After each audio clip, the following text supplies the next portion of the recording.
When your baby starts crying during tummy time, your instinct is to pick them up and try again later. And every parenting resource tells you the same thing. Be patient, build up gradually, let them adjust at their own pace.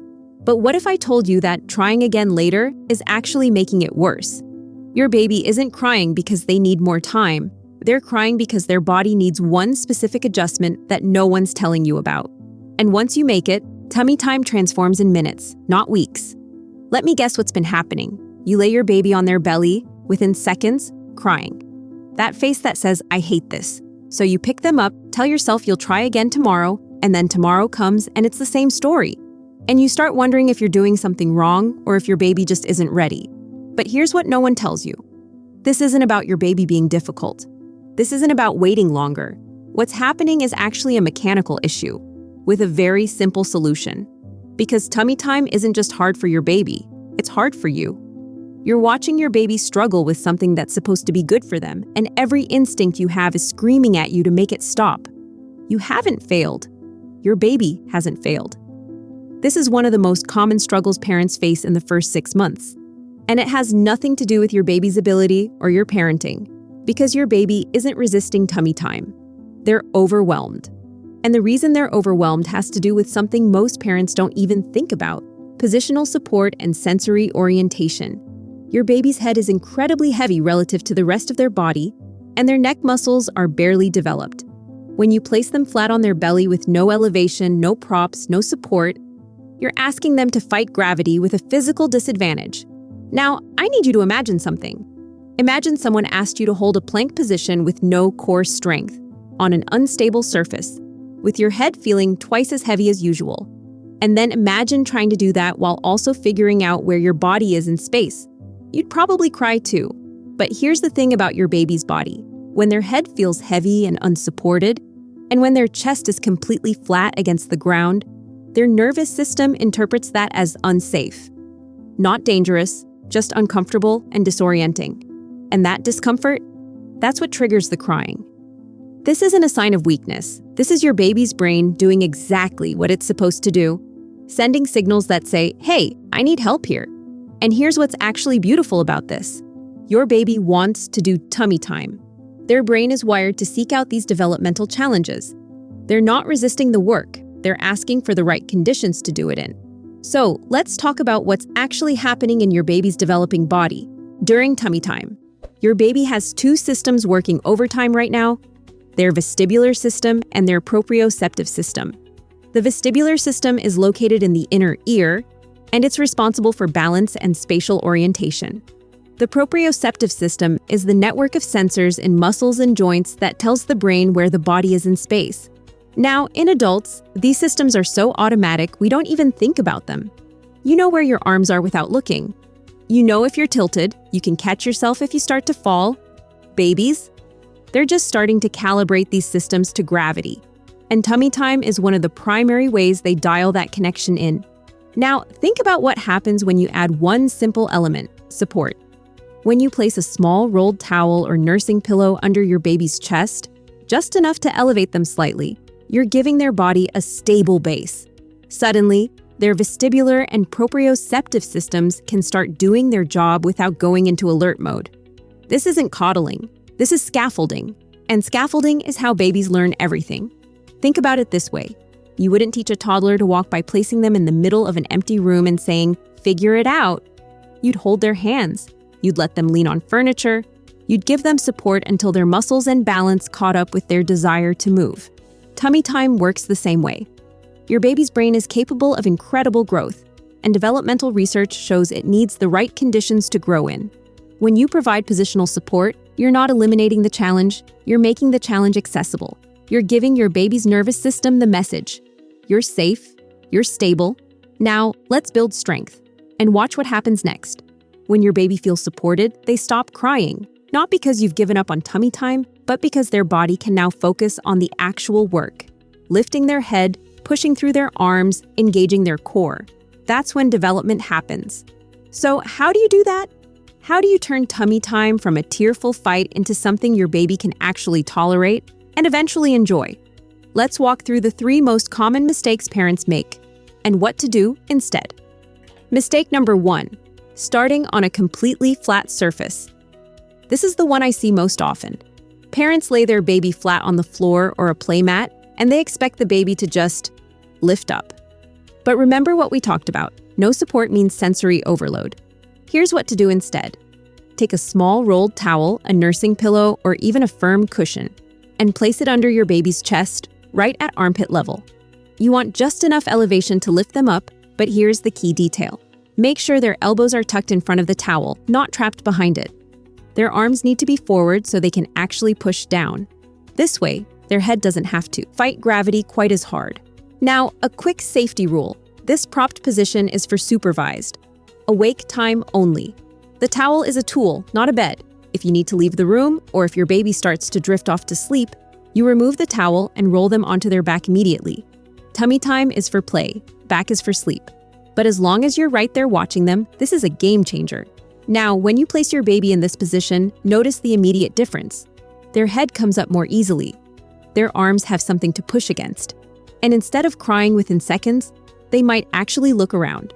They might make eye contact with you. They might stay calm for 20, 30, even 60 seconds. That's the difference support makes.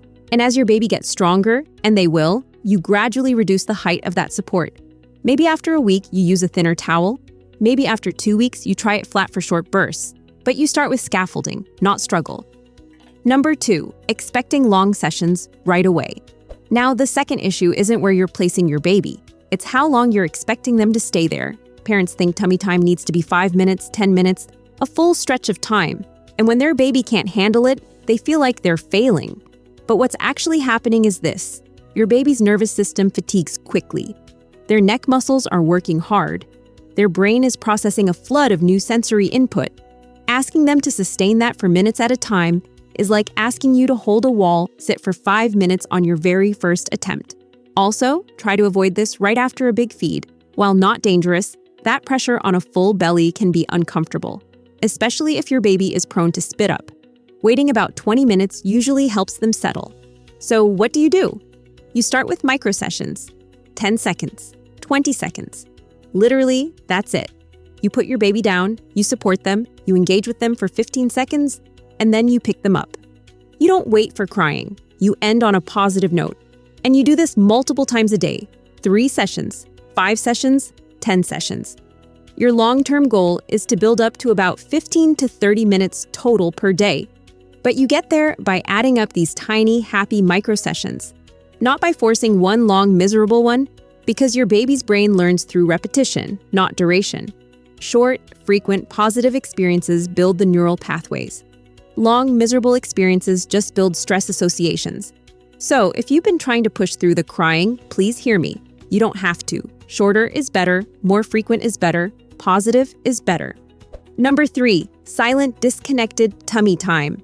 Here's the third mistake, and this one surprises most parents because it seems counterintuitive. You put your baby down for tummy time, and then you step back. Maybe you're watching, maybe you're checking your phone, maybe you're just giving them space to figure it out. But here's the problem. Babies are social creatures. Their nervous system co-regulates with yours. When you're present, engaged, and calm, they feel safer. When you're distant, even just a few feet away, they feel alone in a challenging situation. And that feeling of aloneness, that makes everything harder. So here's what to do instead. Get down on the floor with them, face to face. Make eye contact. Use an animated expression, big eyes, big smile. Talk to them in that sing-song voice that feels a little silly but actually works wonders. Say their name. Describe what they're doing. Look at you, you're so strong. You're holding your head up. Because when your baby can see your face, hear your voice, and feel your presence, their nervous system stays regulated. They're not alone in the challenge. They're with you. And that makes all the difference. Now, let me give you a way to see this work immediately. If your baby is awake right now, try this. Place them on their belly, slide your hand under their chest, and just gently lift their upper body a tiny bit off the floor, using your hand like a wedge to support their chest. Watch their face. Notice how they don't immediately tense up. Notice how their head lifts more easily. Not because you're doing the work for them, but because their body finally has the stability it needs to do the work itself. That's what proper support looks like. And once you feel it, you'll recognize it every time. Now, you're probably thinking, but won't supporting them make them dependent? Won't they get used to it and never learn to do it on their own? I get it. This is one of the most common concerns parents have about this approach. And I want to address it directly, because this fear is actually keeping your baby stuck.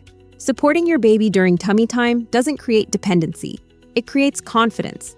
When your baby experiences tummy time as something manageable, their brain forms positive associations. This is hard, but I can do it.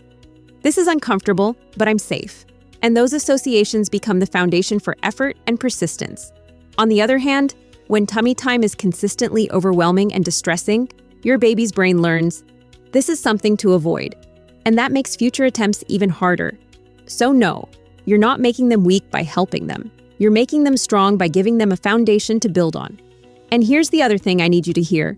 If your baby is still crying even with support, that doesn't mean something's wrong with them or that you're doing it wrong. Some babies need more time. Some babies need even shorter sessions, maybe 5 seconds to start. Some babies do better starting with chest to chest, where you recline back while you are fully awake and have them lie on you. And yes, that absolutely counts as tummy time. Your baby isn't broken. They're communicating exactly what they need, a different starting point. And that's not failure. That's information. You haven't failed if it's still hard. You're just finding the right level of scaffolding for your baby. And that's exactly what good parenting looks like. So here's what we've covered. Tummy time isn't about forcing your baby to endure discomfort. It's about giving their developing nervous system the support it needs to build strength, coordination, and confidence. And when you make these 3 adjustments, positional support, shorter sessions, and engaged presence, you transform tummy time from something your baby dreads into something they can actually handle. Will your baby magically love it overnight? No. But what happens next is this. The crying will decrease, the tolerance will increase, and within days, not weeks, you'll start seeing real progress. For now, go try this. Use the support. Start short. Get close. And watch what happens when you give your baby's body what it actually needs to succeed. Now, once tummy time feels easier, most parents reach the same question. Okay, so what comes next? Because tummy time is just step 1 in a much bigger developmental sequence. So if you want to know exactly what's normal next, when to actually pay attention, and how to support every major milestone in the first year without second-guessing yourself, watch this next.